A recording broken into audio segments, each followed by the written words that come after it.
Oh, hello. How are you tonight? Glad you're here. Good to see you. It is IB Nation Sports Talk, and it's a solo show tonight, a solo mailbag, as it were, and prediction show. We've been talking, I guess it's Wednesday, but we've been talking about through the first part of the week how there was going to be a different kind of show here tonight. Well, my co hosts all have issues. Vince was supposed to be here, he's got a school conflict. Jesse was going to fill in. Talked about it at the end of the show last night. He has been ill, and he got some kind of bite on his leg or something, and he's had some antibiotics, and he's got this massive rash up and down his calf and his ankle, and he's not feeling well, trying to get it taken care of. Brian's got things going on. Ryan's got things going on. So Brian said, why don't you just do a solo show? And I was, well, tell you what, for the last year, I worked at the radio station before I was here. I did a solo show. So I'm like, I'll give it a shot. Brian said, why don't you go ahead and make some predictions? You haven't done your season predictions yet. And he's right. I haven't. I was gone last week, I think it was, when everybody else was doing season predictions. So I'll start off. I'm going to do some season predictions. And in the meantime, you can get in your mailbag questions tonight, and I will answer your mailbag questions after I do my season predictions. So here we go. And of course, we will have a show tomorrow. I'm not sure who's going to be with me. It'll either be Jesse or Vince. If Jesse is feeling better, if he is back up to, closer to 80%, I would say he'll be here. If not, it'll be Vince. If it's Jesse, he's going to bring his whiteboard. So keep your fingers crossed. He's going to bring his whiteboard and do some triple option whiteboard. Irish Gordian knot, no problem. I see you've got a lot of questions in there in the mailbag already, so I'll do my best to get to those in a little bit. Stymie says better than Collinsworth sliding in. I appreciate that. Little nod to that.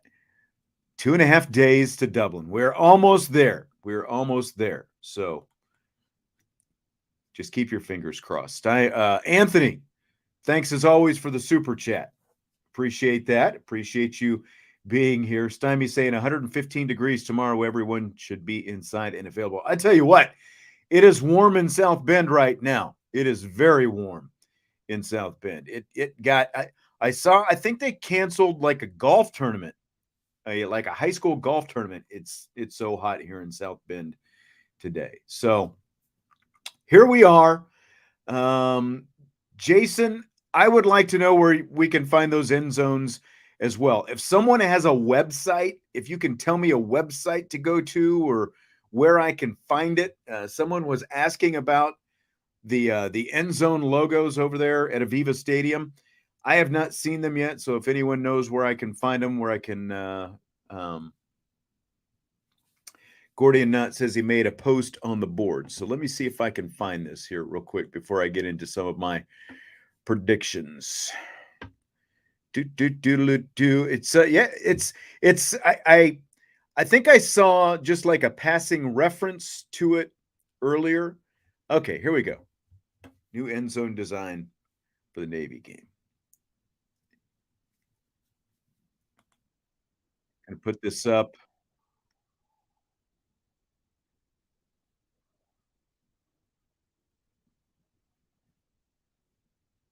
I'm watching this right now. In fact, hang on just a second here. Let me see if I could do a screen share before this whole thing is over. Let's doesn't look like I can because of my settings. So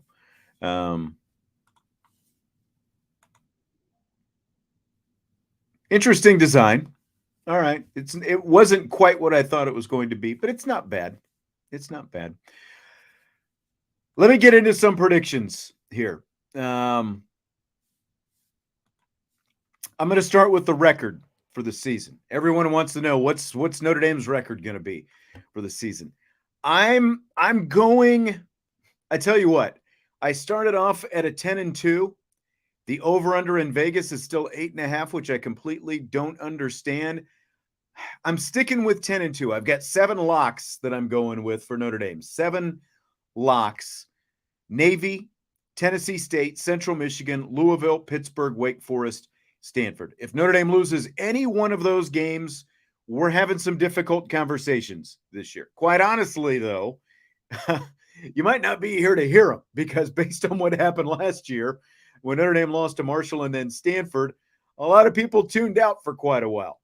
Thanks for coming back, though, after they beat Clemson last year. But I'm considering those my 7 locks. I'm not saying there might not be some struggles within those games, but Navy, Tennessee State, Central Michigan, Louisville, Pittsburgh, Wake Forest, Stanford. Those are my locks for this season. Now, of course, they've won 28 consecutive ACC games coming into this. The 2 that could be dicey, North Carolina State and Duke. I think part of what makes NC State so dicey is the fact it's a noon game, good team last year. You're on the road. You got to do all that. Noon kickoff on the road. Brennan Armstrong, the big arm former Virginia quarterback, Robert Anae, the offensive coordinator. They came over together. Both were at Virginia together. I just don't know how much I'm going to put on Brennan Armstrong to single-handedly beat what is, I think, going to be a far superior Notre Dame defense, especially when you look at the secondary that they're going to have this year. I think that the matchup is ultimately going to be too much for North Carolina State. So I can see why people are kind of looking at that as maybe a little bit of a toss-up, trap game, whatever you want to call it. Duke is the other one. I've said this before. Duke was number 2 in the nation in turnover margin last year, 29 takeaways. That's hard to duplicate. Kansas beat Duke last year as well. Duke, for being Duke, 8 wins, you're going to take it. But I just think that it's a little bit too much to expect that Duke is going to duplicate that for a second consecutive year. And of course, you've got the big 3. Ohio State, they still don't know who the quarterback is going to be. Devin Brown or Kyle McCord, still TBD. USC, of course, they've got Caleb Williams. Clemson with Cade Klubnik. So I think Notre Dame is going to win at least one of those 3. You could talk me into I'll tell you what, USC is the game that I think that they are definitely going to win. I think it's going to be a heck of a game. I don't know if it'll be a shootout. I really like Notre Dame's defense. We're going to find out more about Notre Dame's defense, obviously, here over the first few weeks. What we're really going to that NC State game, I think, will be the most telling of the first 4 games, really, before that Ohio State game. I like them against USC, Ohio State, and then Clemson on the road. One of those 2, I do think that they have a really good chance to win. I'm like, you could talk me into 11-1, but I'm not completely convinced. I don't think that Ohio State is going to be, like, if you listen to the national noise, I don't think Ohio State is a definite win for the Buckeyes at Notre Dame Stadium. I think that has the potential to be a really big coming out party for Marcus Freeman and this team. So I'm sticking with 10-2 though right now, and we will reassess later. Let's talk next Monday and see how far I need to reassess. Most valuable player, I think that anyone who doesn't say Sam Hartman is like, I don't know what team you're looking at. It's going to be Sam Hartman, because Sam Hartman is going to help transform this offense into something that I think we haven't seen in a while. Top offensive player. Obviously, there's a case for Hartman as well if he's the team MVP. To me, this comes down to 3 guys. It's either Hartman, Audric Estime, or Joe Alt. And if we're spreading out awards like they do at the end of the season when they give out the team awards, Sam Hartman is the MVP, so I'm going to give top offensive player to Joe Alt, because he's going to be a first-round NFL draft pick, and how are you not going to pick that guy? So that's why I'm going with top offensive player after Hartman wins the MVP. Top defensive player. I narrowed this down really to 4 guys: Benjamin Morrison, Cam Hart, Riley Mills, J.D. Bertrand.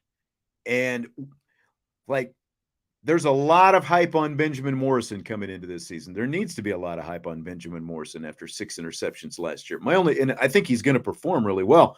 My only question is, how many opportunities does he have? How many balls does he have coming his way? At some point, it's going to be a pick your poison. Last year, it was a pick your poison between him and Cam Hart, and he had a lot of opportunities as a result, and he made that pay off. Now, this year, I think that they're going to throw at Cam Hart a lot more based on the fact that they tried to throw at Benjamin Morrison last year. It didn't work out. I'm not sure what the opportunities look like. My top defensive player for the season is going to be one Riley Mills. I think that this is going to be a huge coming out party for him. He was solid last year, bouncing inside and outside.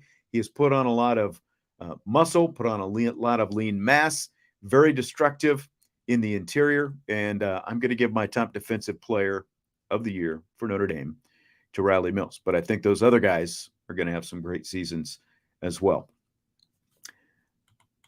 Xavier, fair. I'm not putting him in that category just yet. I think that there's another category that I think he belongs in, but I'm not ready to put him in top defensive player of the year category just yet.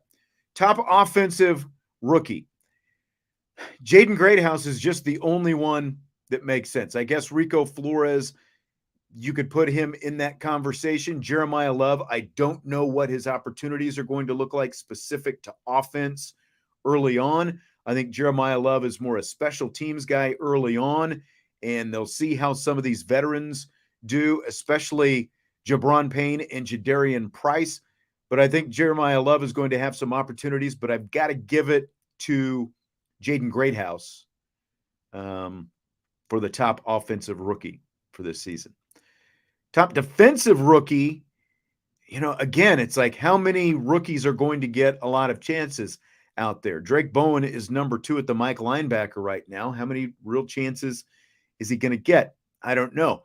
Christian Gray is going to see the field. Based on what we've seen from Christian Gray, especially the last couple of weeks of camp, Christian Gray at cornerback is going to see the field a lot. So I'm giving it to him. I mean, in that open practice that we got to see when they were throwing live out there, back-to-back opportunities, or within a couple of reps of each other anyway, he covered Tobias Merriweather.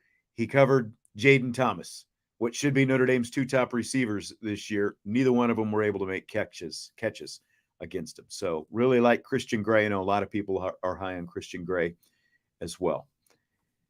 Anthony Solomon making his prediction.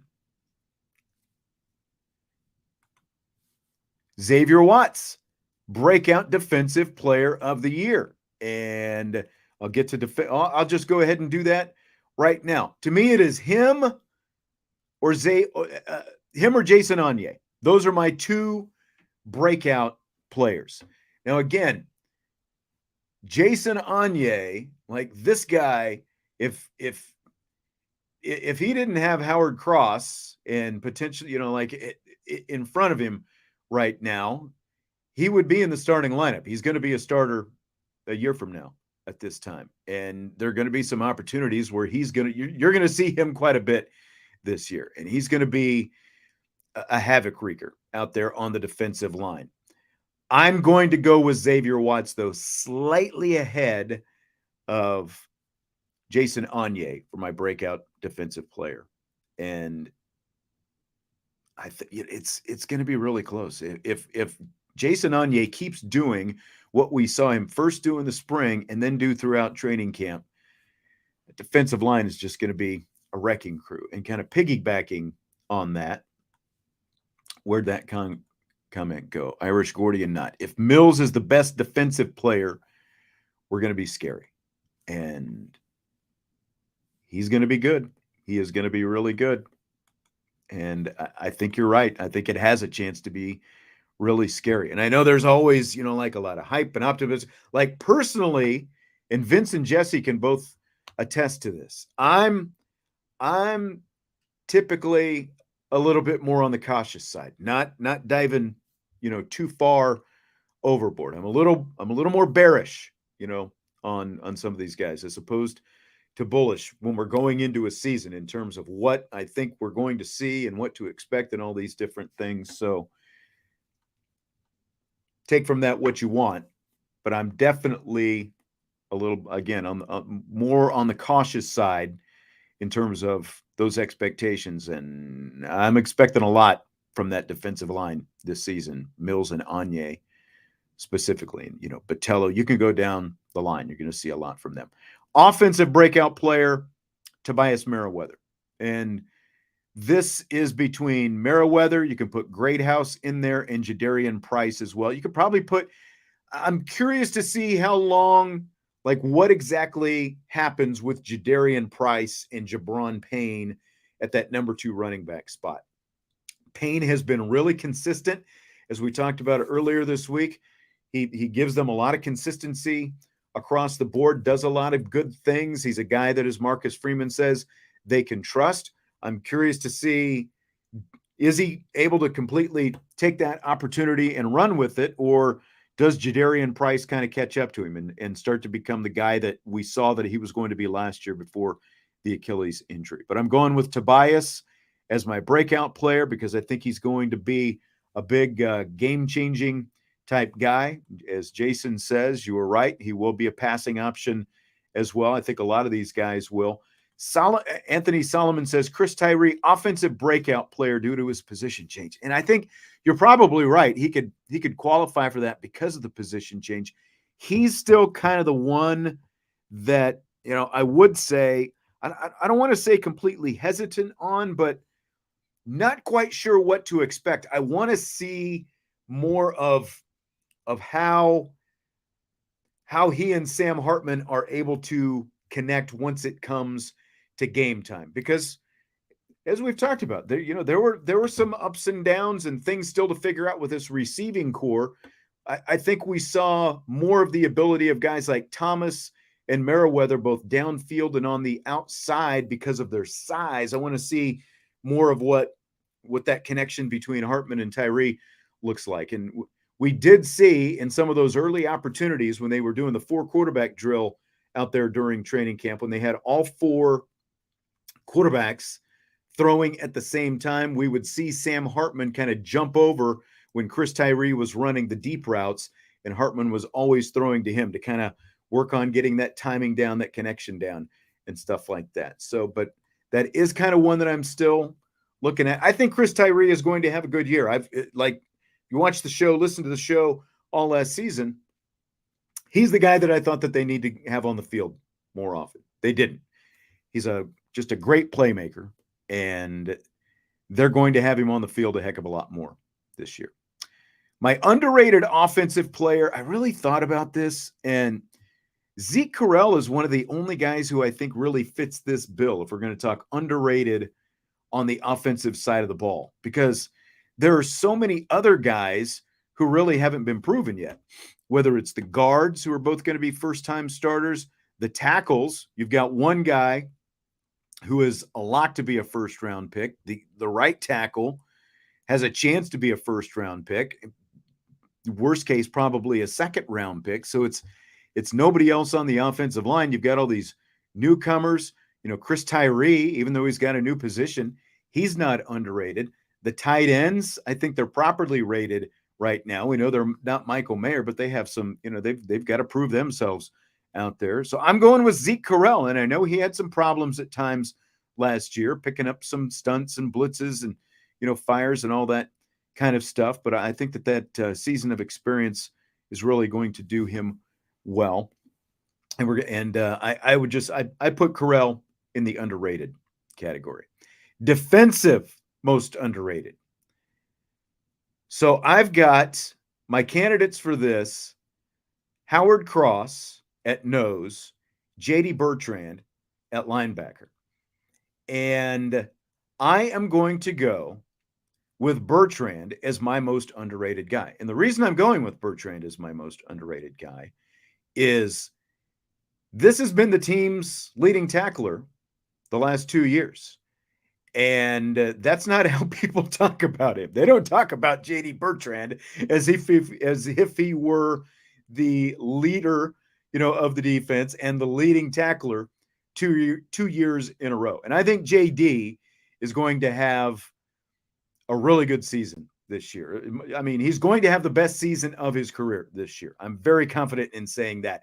Just how high the ceiling is, I think there's a really good ceiling for JD Bertrand. So he's my most underrated defensive player. And again, I would put Howard Cross right behind him for defensive player.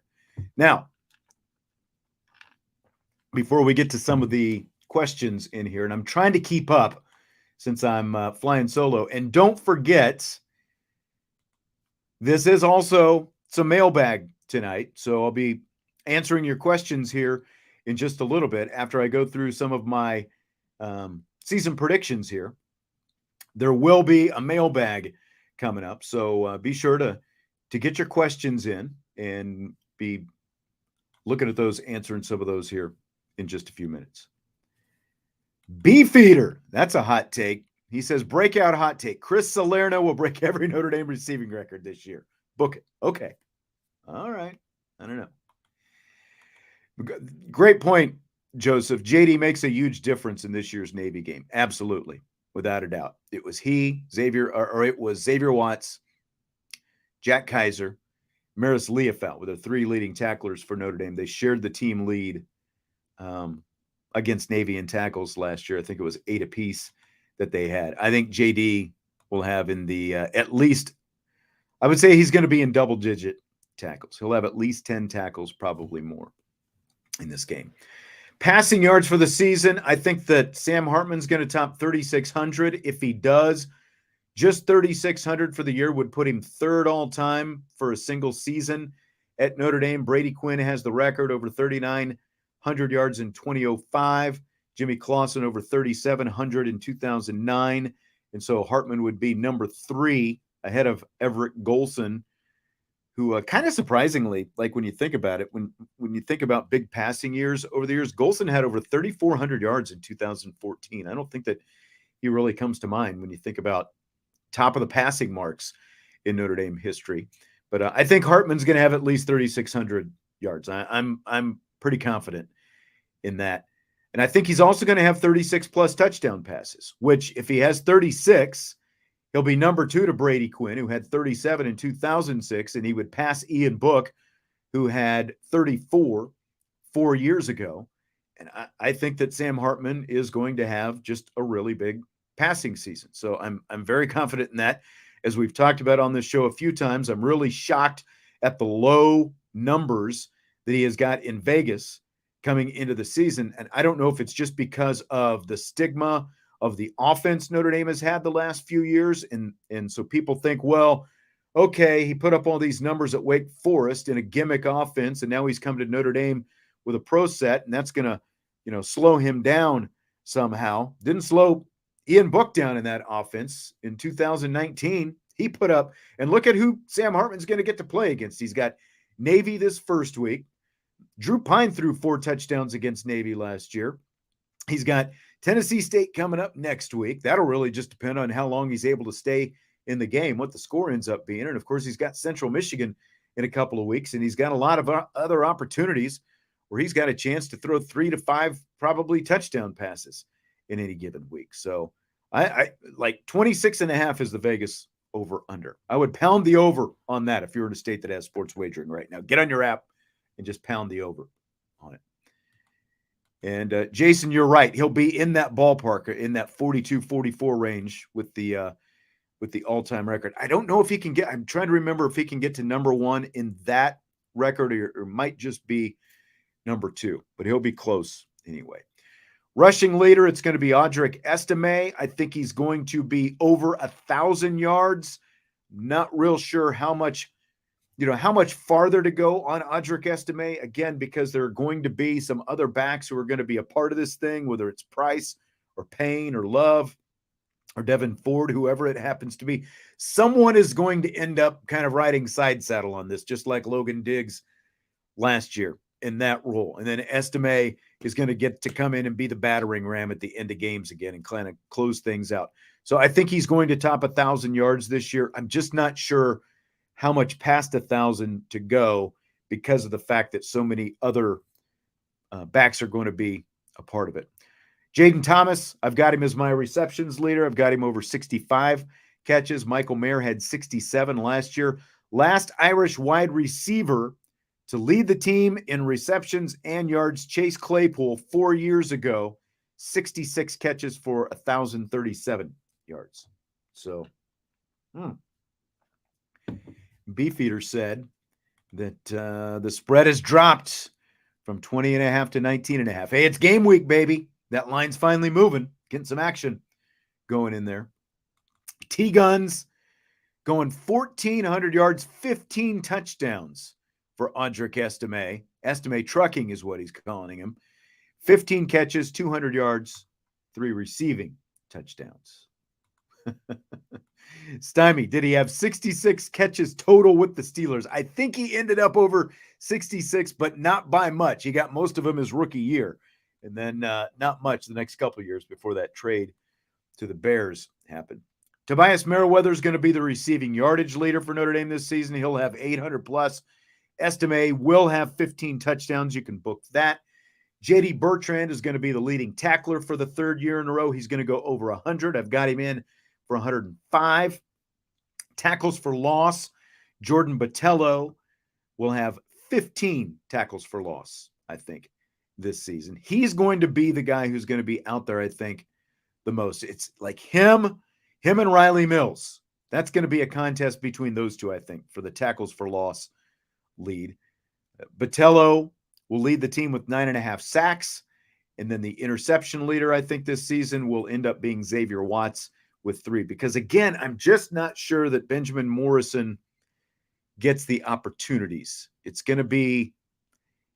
I'm really, really curious to see how opposing offensive coordinators and quarterbacks decide they want to try to attack Notre Dame's secondary with both Cam Hart and Benjamin Morrison on those corners. And then other guys like Jaden Mickey, Christian Gray, Thomas Harper, even Clarence Lewis has had a good fall playing nickel. It's going to be a really good secondary, and it's only going to be helped by the fact that Notre Dame's defensive line is going to be that much more destructive this season. So I think it's going to be, I think this defense is going to be fun to watch. I'm setting myself up to stick my hand in my mouth here in a couple of months if it's not. But again, I'm really bullish on them. I really like what I've seen. So jumping in there kind of with both feet on them.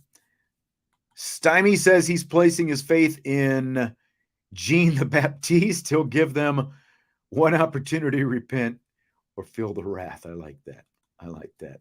Nick, it's not quite game day yet. We're almost there. We're getting closer to game day. So let's jump into the mailbag right now. As again, we fly solo here today. So throw your questions in. I've seen some comments kind of flying back and forth. Throw some questions in. Start off. Thanks for the super chat, Joseph. He says he's warned his neighbors. Any screams or yelling from his house is directed at my TV. My wife is pumped also. Now, is she really pumped, or is that an ironic pumped? Like, how pumped is she? Is she like, will she be screaming and yelling with you at the same time? If so, it sounds like definite keeper right there. So I think everyone, to me, watching this Navy game is always like, I don't know about you, but it's just like, this is the one. And I mean, we found this out last year. No lead is safe. You just never feel comfortable watching a Notre Dame Navy game unless it's like it was 11 years ago in 2012 when they played over there in Dublin, when Notre Dame just lambasted them, just threw up the points and won 50-10. Like, just never feel comfortable watching that. It's a tough watch because the sledding is so tough defensively to figure out how to stop that option attack. Marcus Freeman says Al Golden's got a good game plan put together. We'll see. But like somebody said earlier, I do think that J.D. Bertrand is going to make a huge difference against the option. And remember, they did not have him last year. All right, let me jump to another one here. Let's go to Lance. With Lavatai being the starter, do you think Notre Dame should be prepared for more of the standard triple option we expect to see from Navy, or do you think it will still mostly be their new offense? So here's the thing with Tai Lavatai. He completed 46% of his passes last year in 8 games. And he talked to Bill Wagner, of course, earlier this week, and he did say that he expects Lavatai to be the starter. We talked to Bill Wagner when spring was wrapping up, kind of the start of the summer when we had him on, and it was like the guys who were going to play this week, Lavatai, last year's, again, their starter before he got hurt. He didn't play. It was Xavier Arline who played against Notre Dame last year. Lavatai is just not a good passer. So if it's him out there at quarterback for Navy, I expect more standard Navy offense. Now, that doesn't mean they're not going to try to throw the football, but I would think that when Blake Horvath is on the field, like I'm wondering, do they even rotate quarterbacks based on situation? Like if Lavatai is out there and then it ends up being 3rd and 7 or 3rd and 8, do you run Blake Horvath, the guy who's a little bit better passer of the football out there on the field, and let him have that opportunity? Because it's 3rd and 7 and you're a triple option team. So, it's not like you're really that worried about tipping off the defense as to what it is you're going to do. It's a passing situation if it's 3rd and 7, 3rd and 8, or, 3rd and whatever. So I think that they're going to try to run this offense, but I just think that with Lavatai, based on everything Bill Wagner, the Navy insider, has told us, I just don't think he is a good enough thrower of the football to completely competently run and accomplish what they want to do. Now, again, that doesn't mean that they won't still try to throw some passes, but I just don't think that they will be that great trying to throw the ball with Lavatai, myself. Irish Gordian Nut, do you have a favorite play in the option offense? Yes, as someone who hates the option offense, who does not like to see the option offense, and actually my offense in high school was an option offense. We were not, Navy wing T stuff, but we were wishbone offense where you had, the fullback down in the 3-point stance and 2 halfbacks. Basically, we were trying to run what Barry Switzer was running at Oklahoma back in that time. It was the middle of the 80s. And we were not that good. Let's just say that our quarterback was more along the lines of Troy Aikman when Barry Switzer and Troy Aikman were together there at Oklahoma. That's kind of what our quarterback was. But my favorite play in the option offense, as someone who does not like watching it, is the play that goes backwards. The play that gets stuffed behind the line of scrimmage, or at least at the line of scrimmage. That is my favorite play in the triple option offense. Either that, or I would just say hook and lateral. I've seen Mishawaka do that a few times, catch some teams by surprise. But again, as that was when I was doing Mishawaka games. So I would not say quite as much anymore that is my favorite. Let me see. Tim, who do you expect to be Hartman's go-to guy in a pinch? This is a good question. Based on what we've seen so far, I think the 2 best options are going to be Jaden Thomas because of the size and the physicality. I like him a little bit. I like him the best of all the receivers right now, winning those 50-50 balls, that back shoulder throw that Hartman is so good at throwing. Thomas has shown that he is the best, I think, at that.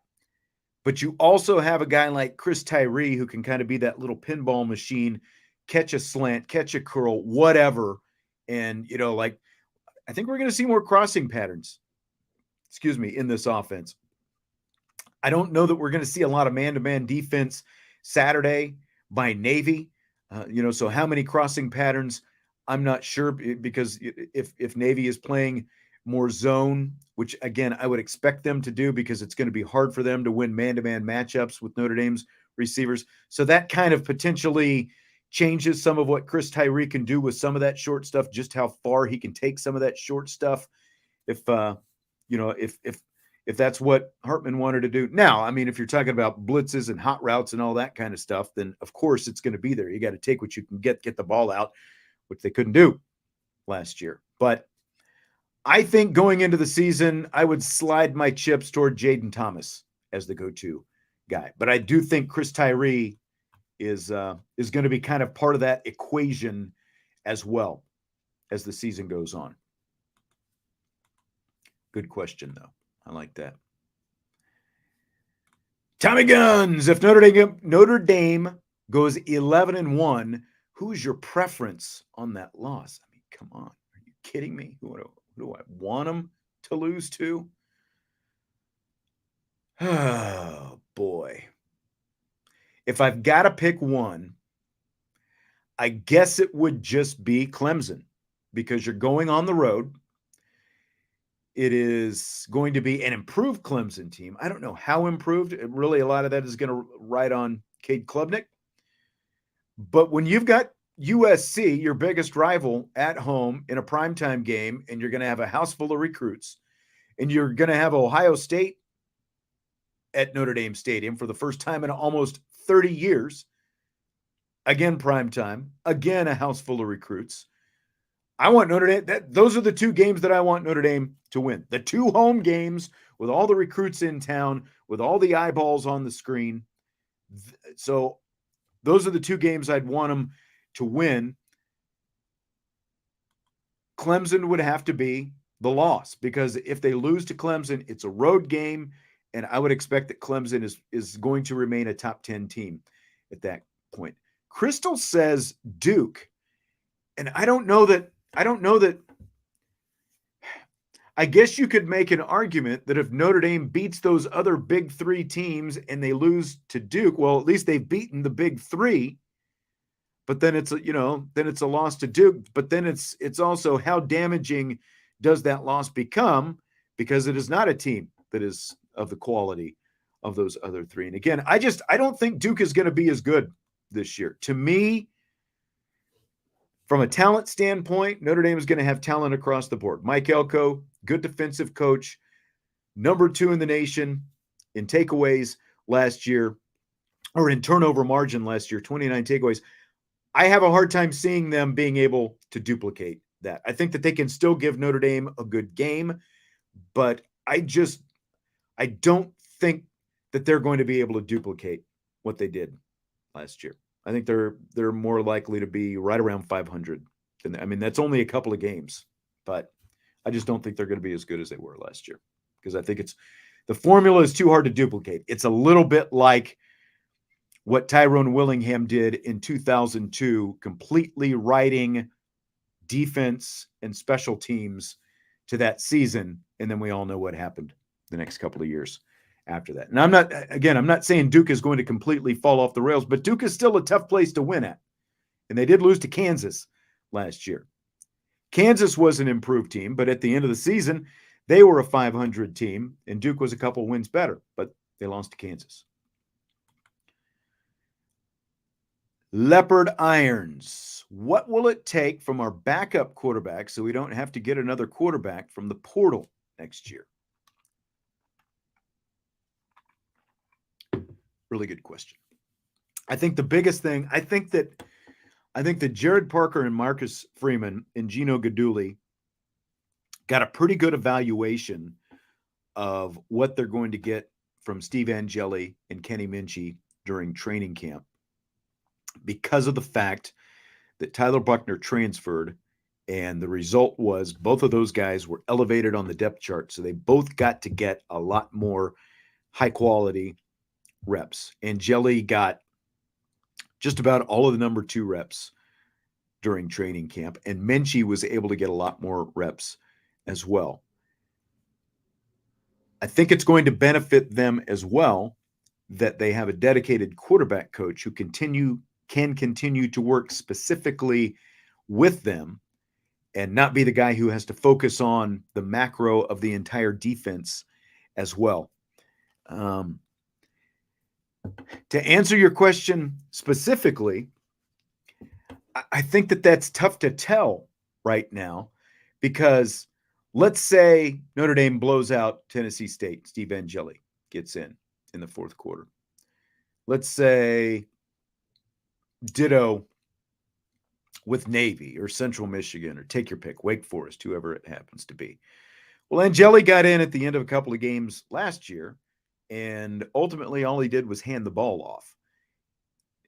So is Notre Dame actually going to give Steve Angeli the opportunity to go out there and run the offense in these games if they're in blowout situations? Now, and I'm not even going to say it.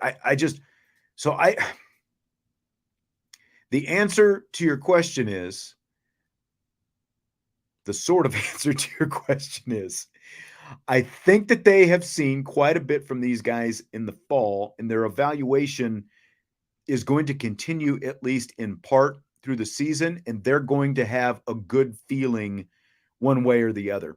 What specifically they're going to have to show, I think that Gino Guidugli being in that room for those guys, with those guys, is going to get a really good feel for, between Angeli and Minchie, for what, for just how much stock he can put in either one of those. And it's probably going to have to be, kind of his recommendation to Jared Parker and Marcus Freeman on what they do going forward. I need to kind of catch back up here, because again, I'm doing this solo, so I've got to kind of come back through. I don't want to miss any questions that y'all are throwing in there.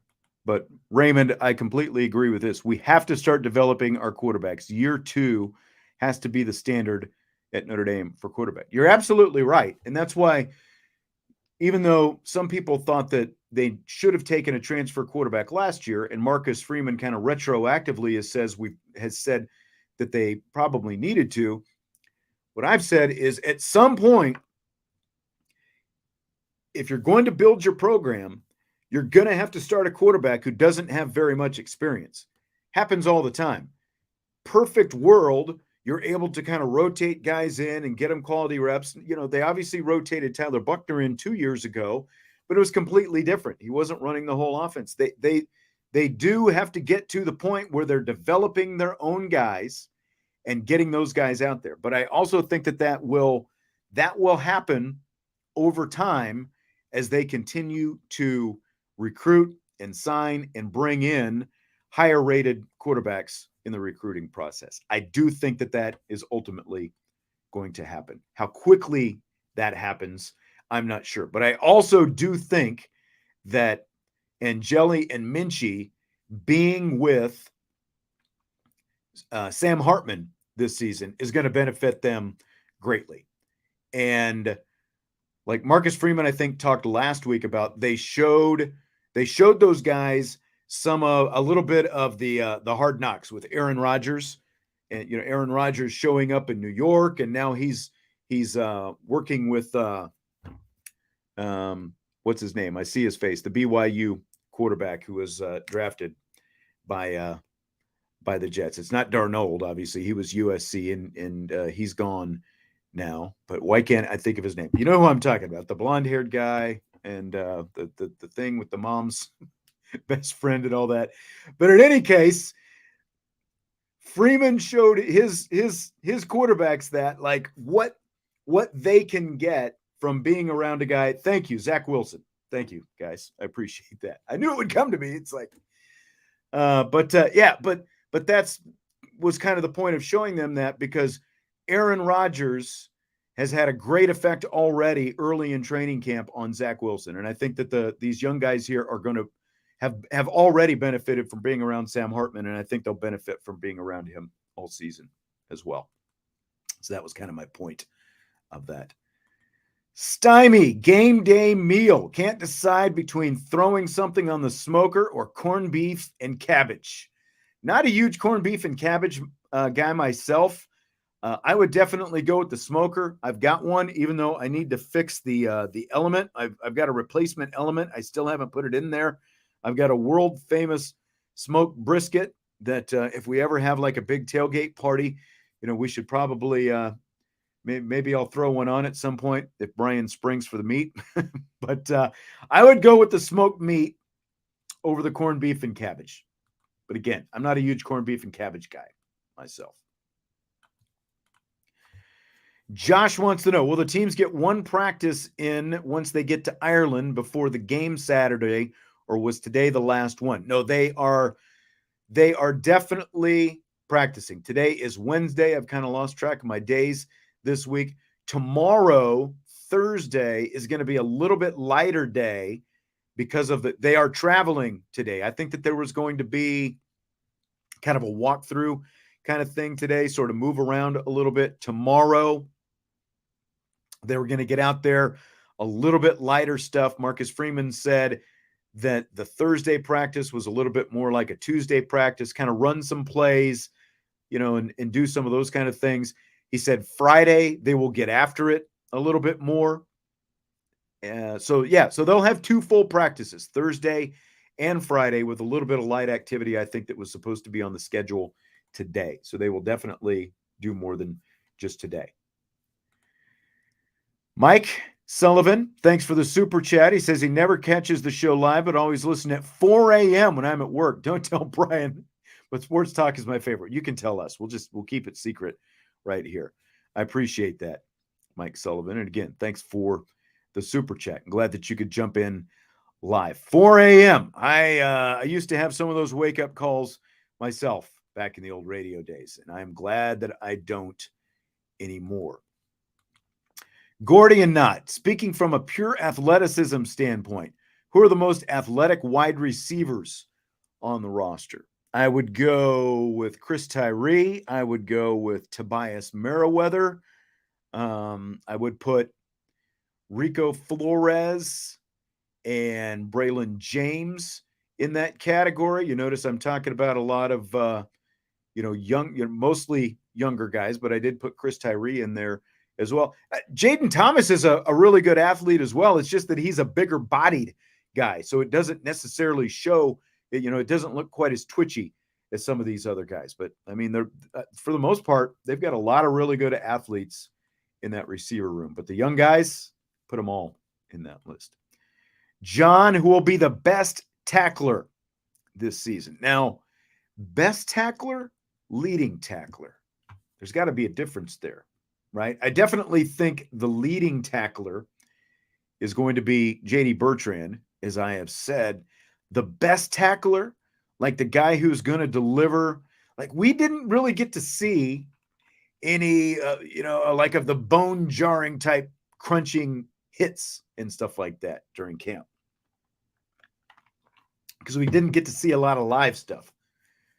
But I think Xavier Watts is going to be in there, and I think that Thomas Harper is going to be in that conversation as well. He has a reputation, and really Antonio Carter does as well. The 2 transfers, Carter and Harper, reputations for being really physical guys. So I would put the guys some of those guys in the secondary as best tackler type guys. Now, again, that doesn't mean they're necessarily going to lead the team in tackling this season, but I would put them in the best tackling category. All really good tacklers, open field tacklers, and they can bring some heat on you as well, based on reputation that we've seen so far. So another good one there. Tim, what do you think of the Sam Hartman videos where he gives the team shoes and custom beat headphones? Does this hush the buzz that there isn't NIL at Notre Dame? Did Notre Dame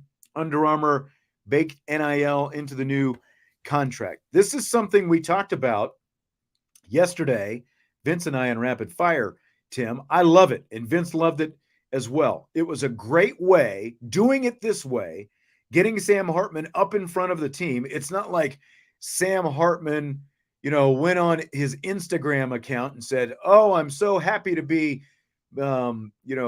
matched up or paired up to be working with Under Armour, and I'm glad to be a partner with Beats by Dre." He didn't do it that way. He went up in front of the team.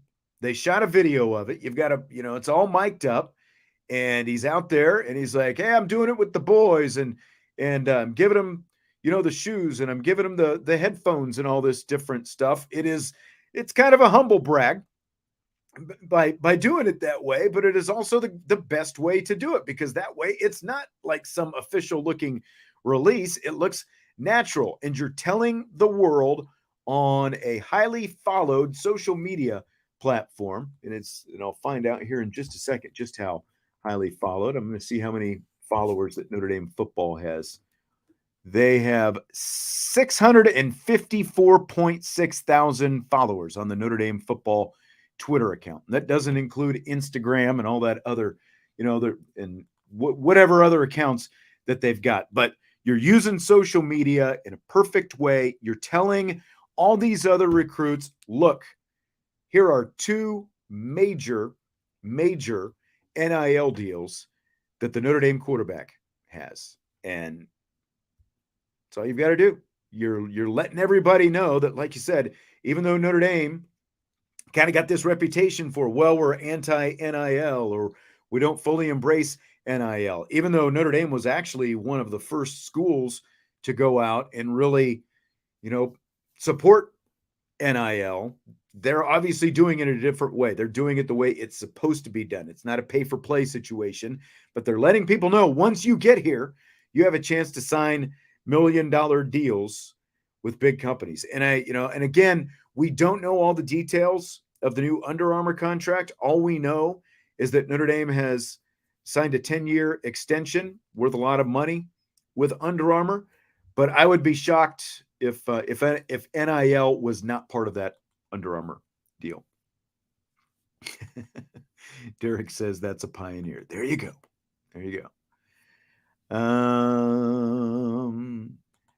Gordian Knott, if you've seen, what do you think about the Ireland end zone design? We need to adopt that as our home end zone. We talked about that earlier, and I couldn't figure out how to get my screen share going because it was a live video, and I don't think that my settings wanted me to do that. But I think it looks good.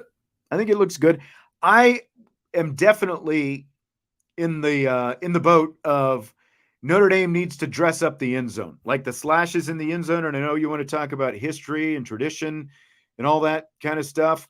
Well, Newt Rockne, okay, maybe they didn't paint the end zones, but they also didn't have artificial turf back in 1925 either. So modern tech, the world has advanced since Newt Rockne was playing. I think that they can do a lot more with the end zones. I'd personally like to see, like a Shamrock and some Notre Dame or Irish or whatever in those end zones. I think that they could definitely do a lot more with the end zones. They need to do a lot more with the end zones. There's really no reason not to. Do we really just want to see the slashes on the artificial turf out there? It's 2023.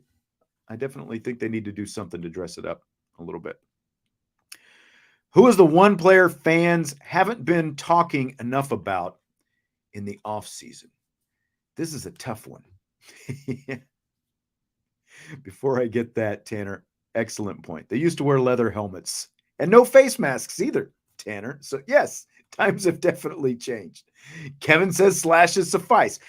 I knew this would be a divisive topic because everything is divisive when you start talking about, tradition at Notre Dame. But again, it was tradition for over 100 years to have a natural grass field before they decided that natural grass wasn't the way to go anymore. So the player not enough people are talking about.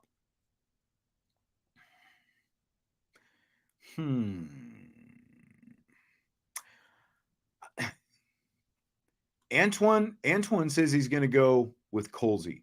I wish that I could kind of go in that boat, but based on what we've seen, there's a reason more people aren't talking about Deion Colsey. There just hasn't been enough consistency that we were able to see in the opportunities we had during training camp. I do think that he can be that kind of go-to third down possession guy that he became last year. I just think that there are more options who are ahead of him right now to be like the big time playmaking type guys. But I know a lot of people want it to be Deion Colsey. And I understand that because he came in with, high expectations and recruiting rankings and everything else as well.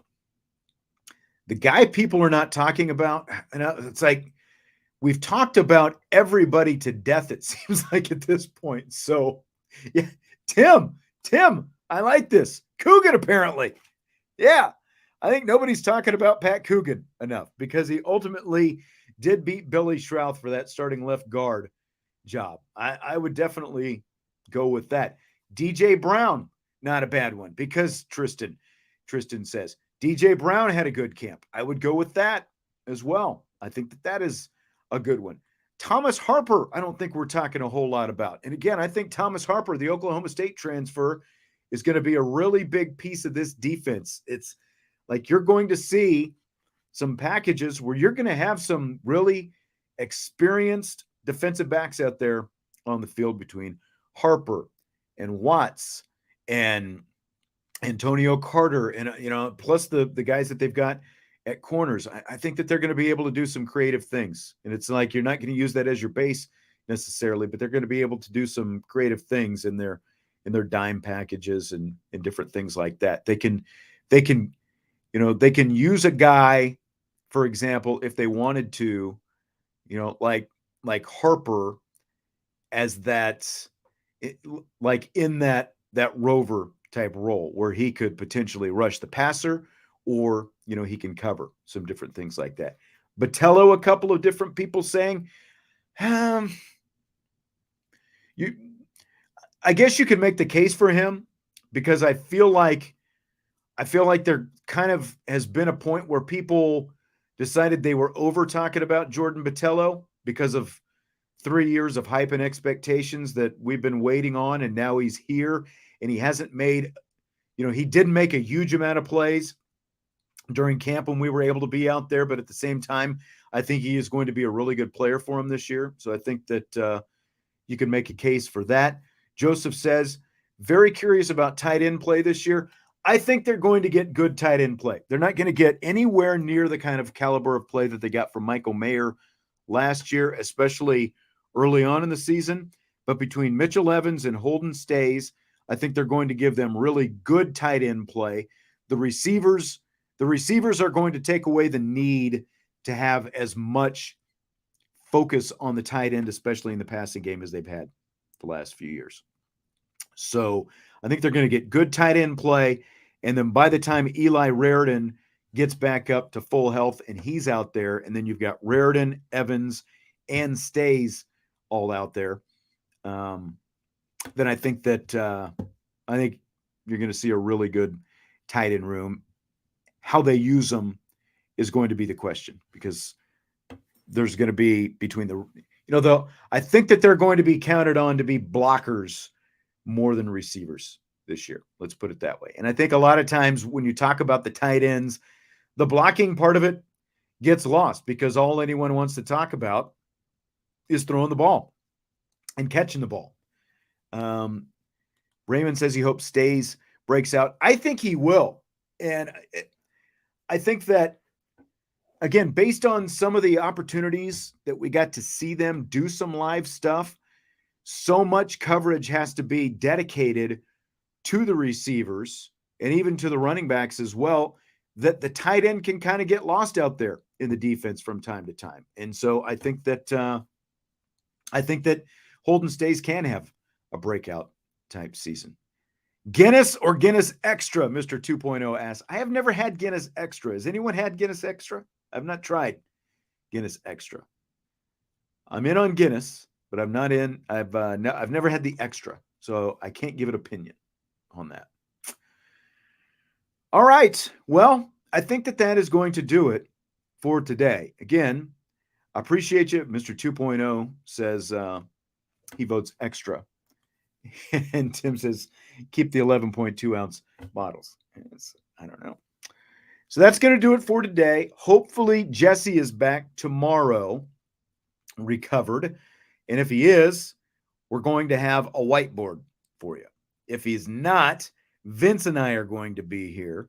And, Vince, he ran his own chalkboard and all that stuff. I just don't know if Vince is capable of doing his own whiteboard out there. Derek wants rapid fire.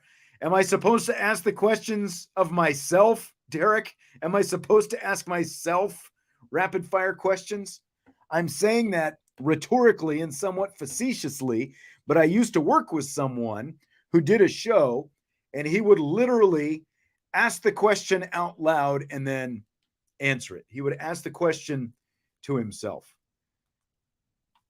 I guess we've just got you conditioned to rapid fire at this point. So unfortunately, no rapid fire tonight, but rapid fire will be back tomorrow, regardless of who the co-host is. And for Countdown to Kickoff, the pregame show this weekend, there will also be a rapid fire for that. So you've got that going for you. We've all got that going for us. Appreciate you being here tonight. Yeah, that's right, Brian.